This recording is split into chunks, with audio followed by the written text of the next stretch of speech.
दोस्तों, इस दुनिया में हम सबको बचपन से ही अच्छे संस्कार दिए जाते हैं। अच्छी अच्छी बातें सिखाई जाती हैं। अच्छे अच्छे कर्म करने के लिए प्रेरित किया जाता है।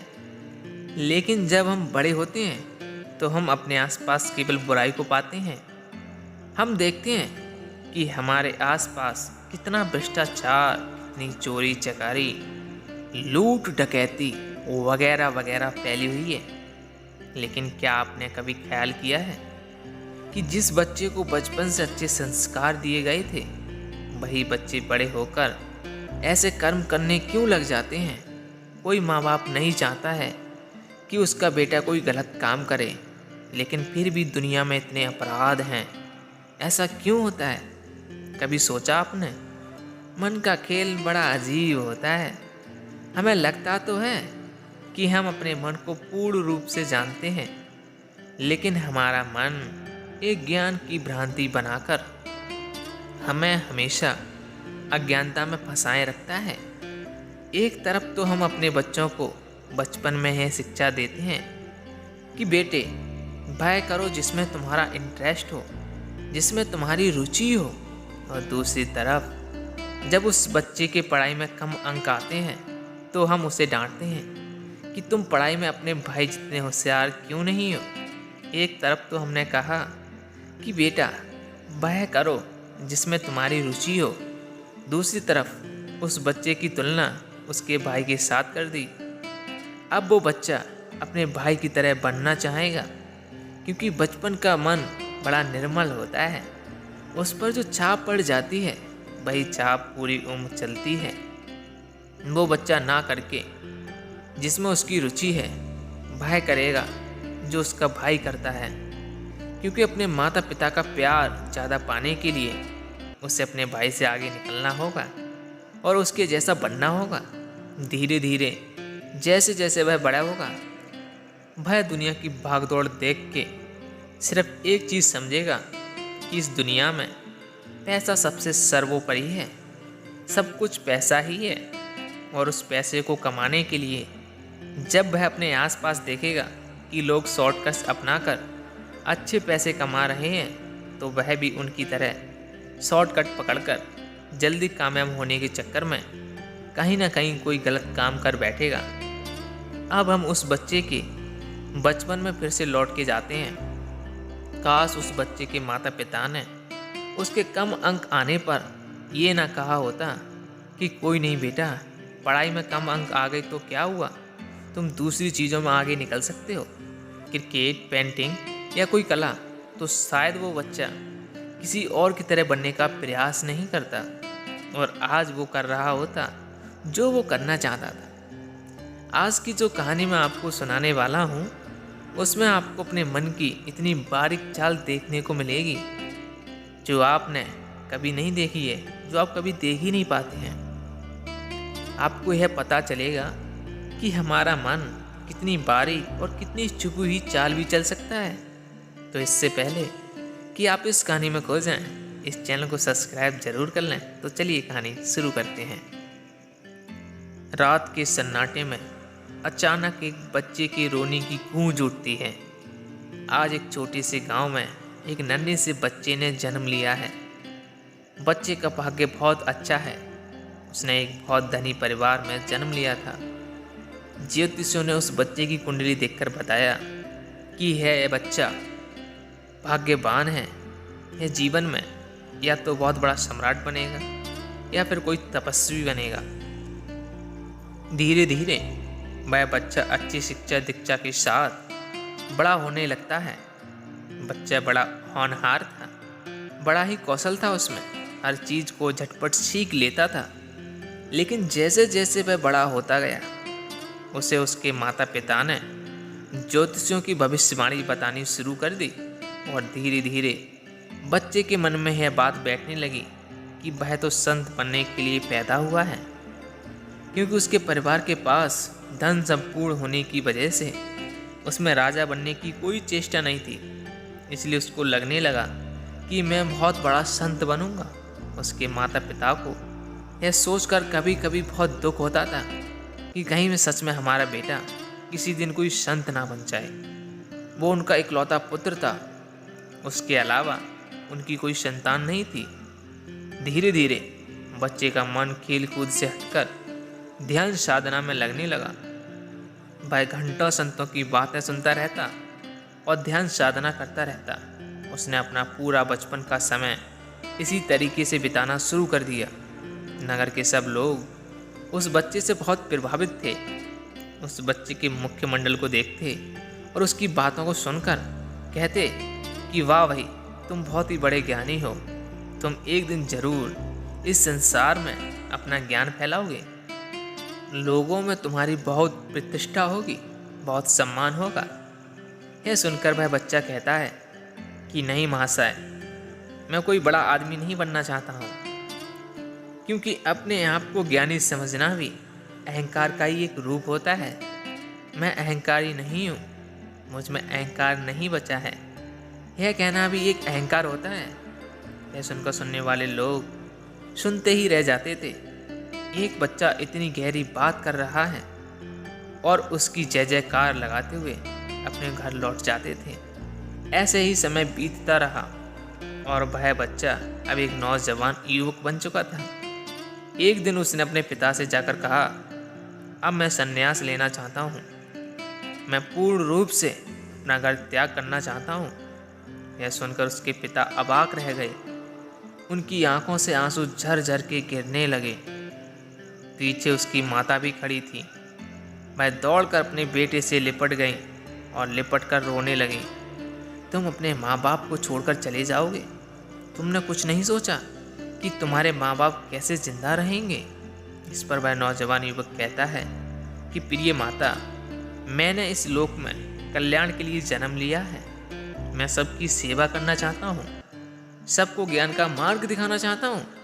अगर मैं आपके पास रहता हूँ तो मैं इन संसार के लोगों से पूर्ण रूप से कभी नहीं मिल पाऊंगा। उसके माँ बाप ने अपने कलेजे पर पत्थर रखकर अपने बेटे को भिक्षु बनने के लिए दीक्षा दे दी। वो बच्चा अपना घर त्याग कर पास के ही संग में रहने लगा और ध्यान अभ्यास करने लगा। धीरे धीरे लोगों में तो वो पहले ही प्रसिद्ध था और इस बात को सुनकर कि वो बच्चा अब एक भिक्षु बन चुका है, लोग उसको और ज़्यादा मानने लगे। रोज शाम को लोग उसका उपदेश सुनने के लिए उसके पास पहुंच जाते थे। सब कुछ तब तक सही चल रहा था जब तक उस नगर में एक और विद्वान भिक्षु नहीं आया। अब दूसरा बहुत ही अद्भुत था। युवक का मन थोड़ा कमजोर पड़ गया, लेकिन क्योंकि वह कमजोर ज्यादा ज्ञान देता था, खुद भी वक्त का मारा हुआ, इसलिए उसकी बात उसके मन में ज्यादा चोट उनके प्रति दया का भाव बढ़ रहा। धीरे धीरे उनके ऊपर पूरे नगर में यह बात फैल गई। उसने सोचा था नगर में वह उनकी मदद करे, भिक्षु आया है, लेकिन वो उल्टा उनको जो हमारे भिक्षु से भी ज्यादा विद्वान है। लेकिन उस महात्मा की बात को याद करते हुए उसका उपदेश से उस घर को तोड़ने का निश्चय तो हमारे अंदर कुछ बदल नहीं पाया। और उसने इस बार शायद बड़ी ही सावधानी के साथ बिना किसी चीटी को कोई नुकसान पहुंचाए नौजवान भिक्षु के पास दवा करना शुरू कर दिया। उस भिक्षु के पास जाने लगे। थोड़ा ज्यादा लगा और धीरे धीरे किसी भी चीटी को कोई नुकसान न पहुंचने की शर्त सुनने के लिए कोई भी पहले ही रखी थी। इस बात इसलिए उसको बड़ी सावधानी के साथ अब उसके पास कोई भी नहीं करना था।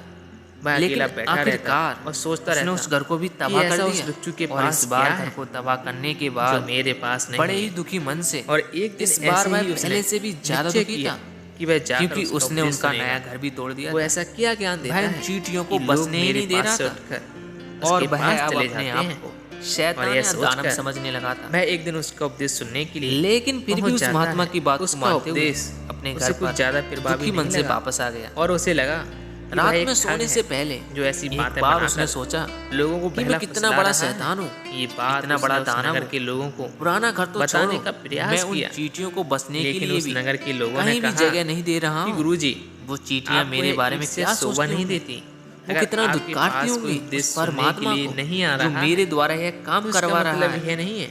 लेकिन फिर भी के बारे में उसने अगले दिन जाने का निश्चय किया और अगले दिन सुबह सुबह फिर से वहाँ पर पहुँच गया। छोटा मुंह बड़ी देखकर फिर से आश्चर्यचकित रह जाता है। उस नौजवान इस बार चींटियों ने तन और मन नई जगह अपना नया घर बना लिया। और एक दिन वो पहले से भी ज्यादा ऊर्जा समस्या की जड़ को ही नष्ट कर दूंगा। और उन्होंने एक रात में उसकी हत्या कर पहले से भी बड़ा घर बना लिया। सोचकर